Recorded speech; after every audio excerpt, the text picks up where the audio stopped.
Have you ever stopped to think that maybe some of the biggest mysteries aren't buried somewhere, but are actually happening right out in the open, part of traditions we see all the time? Today, we're diving deep into the Jagannath Rath yatra. It's this huge, incredibly vibrant procession, right? But we're looking beyond the main spectacle. Our mission here is to uncover some of the unseen stuff, the lesser-known stories, the traditions, even phenomena that still puzzle people. Exactly. We've gathered quite a bit of material on these specific, well, mysteries, and the goal is to pull out the really fascinating bits for you. Those surprising, sometimes unexplained facts that make you go, huh, really? Okay, let's kick off with something that sounds almost impossible. These absolutely massive chariots, right? Meant to be pulled by thousands. Huge, yeah. Yet sometimes they just won't move unless a very specific ancient ritual happens first. It's called the Dahuka Boli. And it involves these rhythmic chants, ancient odia verses, apparently sometimes quite bold, maybe even erotic. That's what the sources suggest. And they're recited by these special figures, the Dahukas, you could call them chariot poets, right from the top of the chariot. Chariot poets, okay. And the core belief here, what's really striking, is that these specific verses are thought to, well, awaken the spirit of the chariots. Awaken the spirit. Yeah. And it's not just belief. There seems to be a tangible effect described. The sources say if the Dahukas are banned or if they just don't perform the chants, the wheels get stuck, mysteriously stuck. Even with hundreds pulling. Even with hundreds pulling with all their might. It's like the verses themselves are the key to unlocking the movement, not the force. Wow.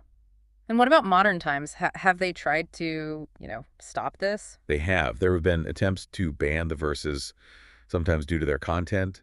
But according to the accounts, the chariots just wouldn't move. Seriously? Seriously. They had to bring the Dahukas back, resume the boli, and only then did the chariots start rolling. It really cemented this idea of it being an unseen spiritual necessity. An unseen necessity. That's fascinating. Yeah. Okay, so from moving the chariots, let's talk about making them. I found this fact pretty surprising. They build 3 new giant wooden chariots every single year. That's right. They don't reuse them year after year. It's a complete rebuild each time. Which immediately makes you wonder, where does all that specific wood come from? Exactly. And that's another layer of this whole thing. The sources point to it coming from secret forest areas. Secret forests? Yeah, areas that are apparently only accessible to certain families designated by the temple. Okay, so how do they know which trees? Is there a map? Well, this is where it gets even more intriguing.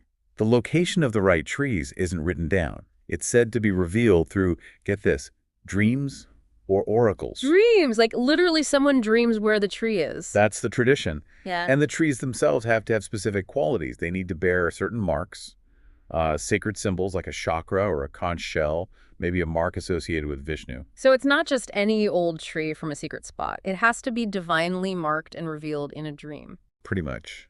And this whole selection process, the divine selection, it's kept very private, not publicly announced or detailed.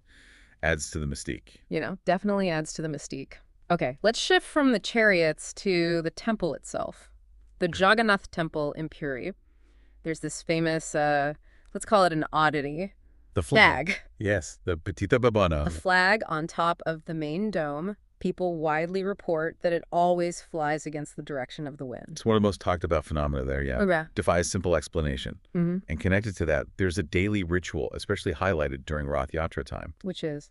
Every single day, a priest has to climb that massive dome. It's really high, like over 200 feet. Wow.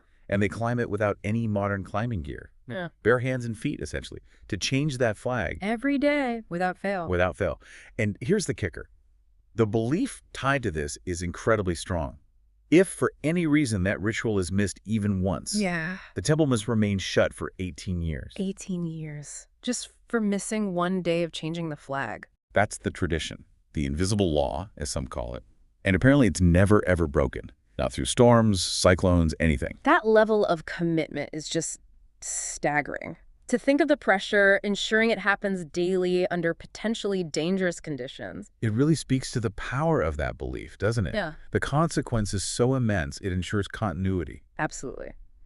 Okay, sticking with things happening, or rather not happening, in the air around the temple. Ah, the birds and planes thing. Exactly. It's often mentioned, especially around Rath Yatra time, this observation that No birds or planes fly directly above the Jagannath temple. It's another one of those widely held observations. And what's interesting here is that unlike, say, an airport nearby or a military zone, there's no official restriction. Right, no declared no-fly zone. None that's documented or enforced for that reason.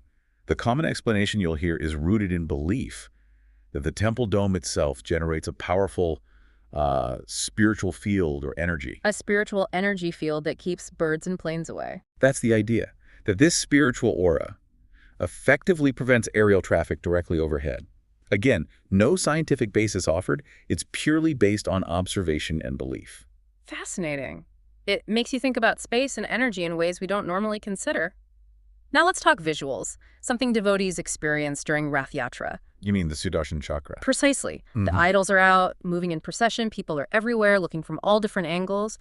But the Sudarshan chakra, this big metal disc symbol on top of the temple, Yeah. it always appears to be facing you, no matter where you stand. It's a really striking optical effect. The sources describe it quite clearly. Even when looking from behind the temple, it seems like you're facing it. How is that even possible, especially considering when it was built? That's the marvel, isn't it? Yeah. It's often cited as this piece of divine architectural magic, achieved without lasers or computers or modern surveying tools. It's an incredible skill and perhaps a different kind of understanding of geometry and perspective. And it really makes the divine feel omnipresent, watching over everyone. That seems to be the intended effect, yeah.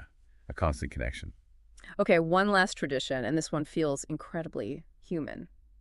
After all the grandeur of the yatra, the journey, the deities get sick. Yes, that's right. It's a very unique aspect.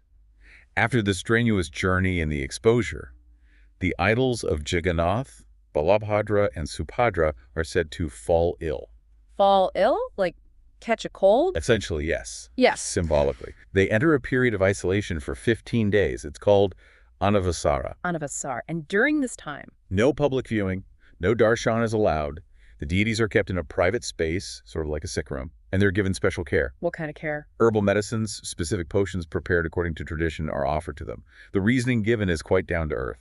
It's believed the Lord, catches a cold or feels unwell because of the travel, the weather, the huge crowds. Wow. Giving human ailments, human emotions to the divine idols.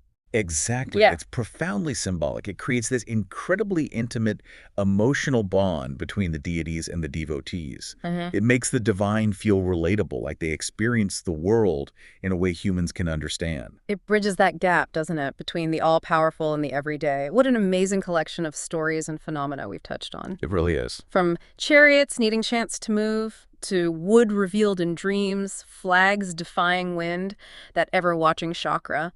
It's just layer upon layer of mystery woven into this living tradition. Absolutely. And I think, diving into this material really leaves you with a big question, doesn't it? Which is? Well, what does it mean when these ancient traditions seem to hold on to power that science can't easily explain? Or when old architecture pulls off tricks that still baffle us? How do these unseen spiritual necessities, we call them, keep shaping how people experience the world and what they believe, even now in our very modern scientific age? What does that tell us about reality, maybe?